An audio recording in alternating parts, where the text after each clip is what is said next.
College का प्यार, एक प्रेम कहानी। पवन और पूजा एक ही विद्यालय के एक ही क्लास में साथ साथ पढ़ते थे। दोनों क्लास के सबसे क्लोज फ्रेंड थे। पवन और पूजा स्कूल के दिनों में एक दूसरे की हेल्प के लिए जान देने को तैयार थे। दोनों स्कूल के सबसे अच्छे छात्रों में से एक थे। उन्होंने 12th तक की पढ़ाई साथ साथ पूरी करने के बाद कॉलेज में भी साथ प्रवेश लिया। दोनों में बहुत गहरी दोस्ती हो गई थी। कॉलेज में भी दोस्त की तरह एक दूसरे के साथ रहते थे। ऐसे में दोनों साथ साथ होते हुए भी अच्छी पढ़ाई की। क्लास में हमेशा प्रथम स्थान हासिल करते थे, परंतु इनकी दोस्ती ने कभी इनकी पढ़ाई में बाधा बनने का प्रयास नहीं किया। अर्थात पढ़ाई के वक्त कॉलेज के स्टूडेंट के रूप में रहते थे। पवन और पूजा की दोस्ती धीरे धीरे इतनी गहरी हो गई, अगर किसी दिन पूजा कॉलेज नहीं आती तो पवन बेचैन हो उठता, और अगर किसी दिन पवन कॉलेज नहीं आता तो पूजा पूरे दिन खोई खोई रहती थी। दोनों की दोस्ती के गहरे रंग देखकर कॉलेज के स्टूडेंट ईर्ष्या करने लगे। कई बार उन लोगों ने मिलकर इनकी दोस्ती में आग लगाने की कोशिश की, फिर भी सफलता हाथ न लगी। और सफलता कैसे हाथ लगती? इन दोनों की दोस्ती तो विश्वास और संस्कार से बुनी हुई डोर से बंधी थी। दोनों में अटूट विश्वास था। धीरे धीरे कॉलेज के दिन भी कब गुजर गए दोनों को पता नहीं चला। आज कॉलेज में रिजल्ट आने वाला था। सभी उत्सुकता से अपने अपने रिजल्ट को जानने के लिए कॉलेज में जमा हो गए थे। ऐसे में पूजा और पवन भी अपने रिजल्ट के इंतजार में एक कोने में बैठे हुए थे। ठीक 12 बजे परिणाम जारी हुआ और पूजा और पवन संयुक्त रूप से कॉलेज में प्रथम स्थान प्राप्त किए। दोनों के चेहरे पर मुस्कान थी। दोनों खुश नजर आ रहे थे। इतने में पवन ने भीगी आंखों से कहा, अब तो हमारी कॉलेज की पढ़ाई पूरी हो गई, अब हम फिर कब मिलेंगे? इस पर पूजा ने कहा, देखो जिंदगी कहाँ लेकर जाती है, अब घर वालों के इच्छा पर निर्भर है। इसके बाद पूजा और पवन अपने अपने घर आए। कुछ दिन बीते। पूजा कंपटीशन की तैयारी के लिए दूसरे शहर चली गई। पवन भी दिल्ली चला गया।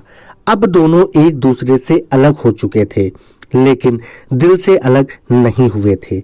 दोनों में कभी कोई संपर्क साधन भी मौजूद नहीं था। पवन के मन में पछतावा था इजहार नहीं करने का। शायद पूजा भी यही सोच रही थी। काफी समय बीत चुका था। पवन एक अच्छी जॉब कर रहा था तो पूजा बैंक में जॉब करने लगी थी। पूजा के मन से पवन का प्यार वैसा ही था जैसा कि कॉलेज के दिनों में था। पूजा ने अपनी माँ से बताया, पवन से शादी करना चाहती हूँ। जब यह बात पूजा के पिताजी तक पहुंची तो उन्होंने तुरंत हाँ कर दिया, क्योंकि जानते थे पूजा कभी गलत फैसला नहीं ले सकती। अगले दिन पूजा के पिता पवन के घर अपनी लाडली बेटी का रिश्ता लेकर पहुंचे। पवन के घर के अंदर पहुंचते ही पूजा के पिताजी दंग रह गए। घर को देखकर ऐसा लग रहा था मानो कहीं स्वर्ग में उतर आए हैं। पूजा के पिताजी मन ही मन बहुत खुश हुए।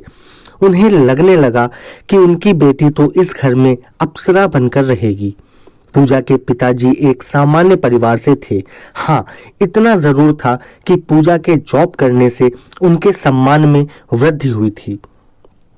इतने में पूजा के पिता ने देखा एक कुर्सी पर चश्मा लगाए नवयुवक बैठकर अखबार पढ़ रहा है।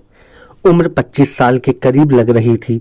पूजा के पिताजी समझ गए कि यह युवक कोई और नहीं बल्कि पवन है। पूजा के पिता ने खुद को विश्वास दिलाने के लिए उनसे नाम पूछा तो जवाब मिला, सर मैं पवन हूँ। अब तो पूजा के पिताजी को पूरा विश्वास हो गया। फिर उन्होंने पवन को सारी बातें बता दी। मैं पूजा का पिता हूँ और पूजा आपसे बहुत प्यार करती है। वह आपसे शादी भी करना चाहती है, इसलिए मैं अपनी बेटी का रिश्ता लेकर आया हूँ। पवन ने इस पर कोई जवाब नहीं दिया। फिर से पूजा के पिता ने वही बात दोहराई। इस पर पवन ने कहा कि आपने यह सोच भी कैसे लिया कि मैं एक बिजनेसमैन का बेटा होकर किसान की लड़की से शादी करूंगा। पूजा से कह दो कि कॉलेज के दिनों को सपना समझकर भूल जाए।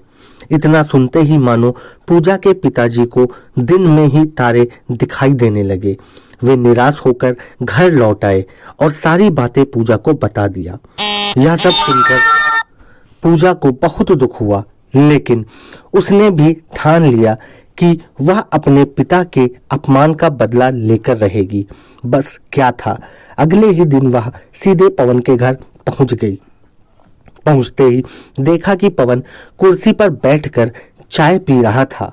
पूजा को समझ में आ गया कि जो व्यक्ति उससे मिलने के लिए दौड़ते हुए आता था, आज वो मुझे सामने देखकर भी कुर्सी से उठ तक नहीं रहा है। इसका मतलब इसे अहंकार हो गया है। फिर पूजा ने भला बुरा कहना शुरू कर दिया। पवन यह सब सुनता रहा, यहाँ तक कि पूजा ने पवन को खुदगर्ज, मक्कार, कमीना, न जाने क्या क्या कह डाला। पवन ने फिर भी कोई प्रतिक्रिया नहीं दिया। फिर भी पूजा का गुस्सा शांत नहीं हुआ और उसने पवन के पास में जाकर उसे जोरदार थप्पड़ जड़ दिया। थप्पड़ लगते ही पवन कुर्सी से लड़खड़ा कर नीचे गिर गया। फिर भी पवन खामोश रहा। इतने में अंदर से पवन की माँ आई और कहने लगी, बस करो पूजा, बहुत हो गया। पवन तुझसे आज भी उतना ही प्यार करता है जितना कि पहले किया करता था, पर वह नहीं चाहता कि उसकी वजह से तुम्हारी भी जिंदगी मायूस हो जाए। इसलिए वह तुझसे शादी नहीं करना चाहता, क्योंकि पवन का पैर कट चुका है। यह देख पूजा के होश उड़ गए। अब पूजा को सारी बातें समझ में आ गई थी कि पवन उससे क्यों नहीं शादी करना चाहता था। क्योंकि पवन नहीं चाहता था कि पूजा किसी अपाहिज से शादी करे। पूजा का मन दुखों से भर गया। आंखों से आंसुओं की धारा बह चली और उसी पल उसने पवन से कहा, बेरहम खुदा ने तुम्हारे पैरों पर सितम करके तुम्हें अपाहिज बना दिया, मगर तुम्हारा दिल अब भी वही है जो पहले था। कहने का मतलब ये है कि तुम सिर्फ पैर से अपाहिज हो, दिल से नहीं। इसलिए मैं तुमसे ही शादी करूंगी। ऐसा कहकर पूजा ने उसी पल भगवान को साक्षी मानकर पवन से शादी कर ली। दोस्तों, अगर वीडियो अच्छा लगा हो सो प्लीज वीडियो को लाइक, शेयर और चैनल को सब्सक्राइब करें। धन्यवाद।